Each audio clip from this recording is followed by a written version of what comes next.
By 1989, my dad was a Gen X scumbag. He hated society, wore leather jackets, and joined his school's theater, which isn't as relevant.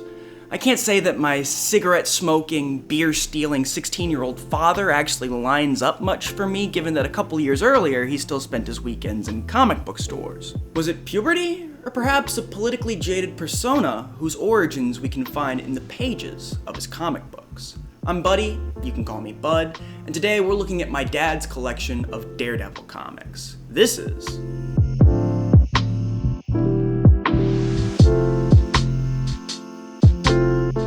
The collection runs from issue 238 in January of 1987 to issue 267 in June of 1989, with the whole run sharing Ann Nocenti as a writer. She uses her run on Daredevil to illustrate the different costs that come with the justice of being Daredevil.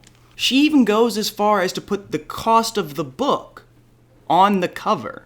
Now that's theme commitment.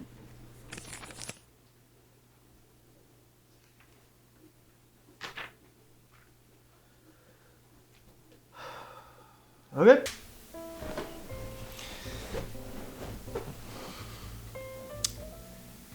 Daredevil is a seasoned New York vigilante who started fighting crime because as a child he was blinded by an accident that gave him super sonar senses. It was a toxic waste accident. Now, while Daredevil is a fully formed superhero, it has come at the cost of his alter ego, Matt Murdock. Matt's a former lawyer whose reputation, life, and career was ruined by the kingpin of crime when he found out that Matt was Daredevil. I mean, he's so down on his luck at the beginning of the story that his only friends are children, and even they suffer the price for it. Despite the personal cost, Matt still believes in his ability to serve justice as Daredevil, so he fights every villain he sees, not just physically, but ideologically, often trying to communicate the entire time he's in a fight. He also sticks to these convictions even when they bring him into conflict with other superheroes, like Black Panther, Punisher, Wolverine, or when they begin to terrify his girlfriend, Karen Page, who has a hard time adjusting to the world of Daredevil. As the story continues, the two adjust to each other, and eventually they open a free legal clinic together, where Matt can continue his work as a lawyer by teaching people to defend himself. It's through the case of the young boy Tyrone, someone who was blinded in a similar incident to Matt, that Matt's finally able to deliver a return blow to the Kingpin. But pressures from the Kingpin, trying to train Tyrone, and just generally trying to uphold justice as Daredevil start to form cracks, and it's with this that Typhoid Mary enters, and she's able to hypnotize Daredevil and ruin his relationship at the request of the Kingpin. She goes a step further and almost kills him, leaving him in a ditch at the beginning of a big apocalyptic Marvel event. But through his sheer force of will, his determination that he can fight and bring justice through just his actions, he gets back up and fights in a cold fury for Hell's Kitchen before leaving his old life behind him.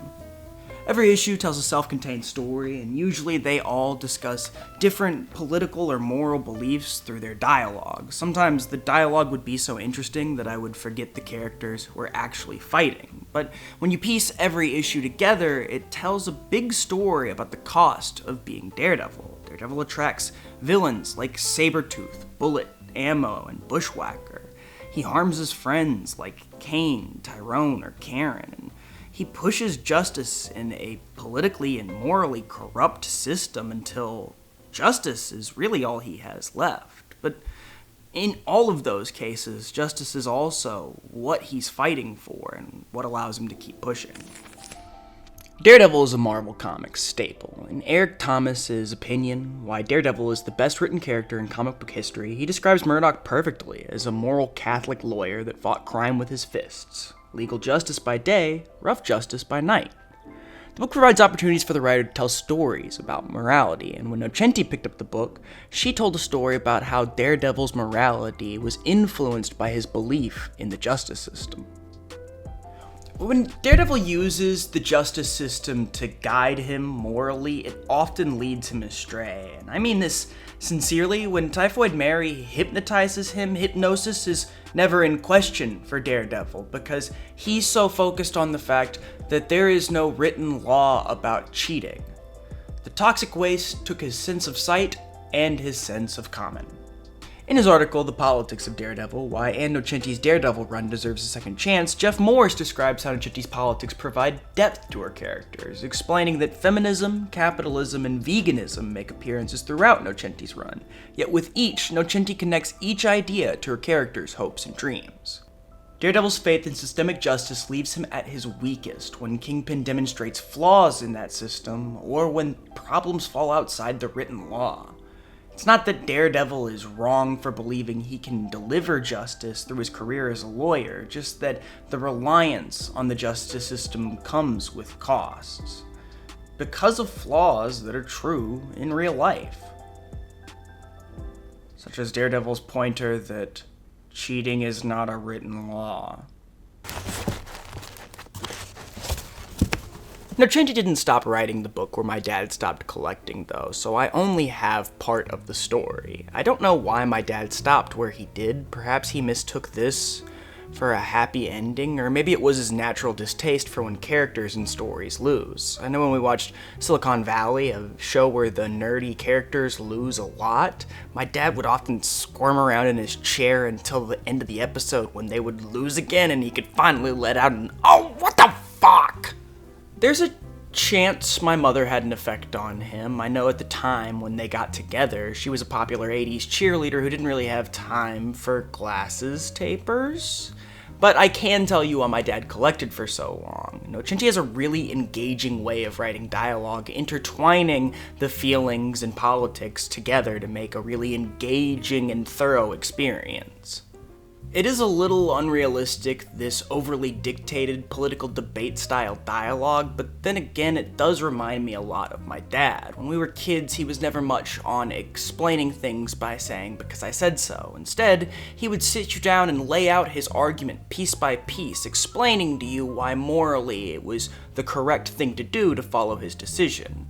He always expected a very structured response, but never really took into account that we were still taking spelling tests at the time. But the conviction in beliefs and ability to communicate those beliefs that Daredevil displays slot into the same category as Superman and his constant strategizing and thinking. It all sort of reminds me of my dad and what he values. But stealing your value from comics is theft and property infringement, and Daredevil will beat the shit out of you, Dad. Next week, Detective Comic.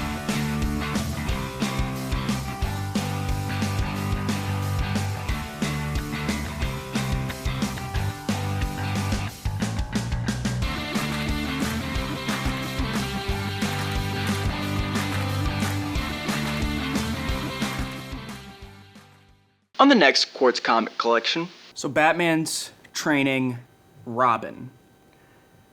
And my mother's name is Robin. God damn it, Dad.